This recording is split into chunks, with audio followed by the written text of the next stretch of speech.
آغاز صبح کی دعا۔ اعوذ باللہ من الشیطان الرجیم، بسم اللہ الرحمن الرحیم۔ حسبی اللہ لا الہ الا هو علیہ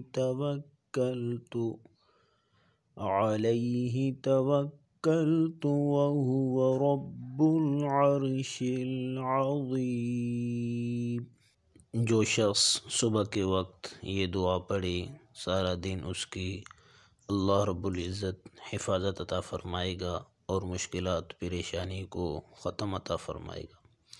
اللہ آپ کو اپنی پوری زندگی میں سکون قلب عطا فرمائے اور تاحیات ایمان و عافیت کے ساتھ تندرست، سلامت اور شاد و آباد رکھے، کسی کا محتاج نہ کرے اور ہر وقت اپنی پناہ میں رکھے۔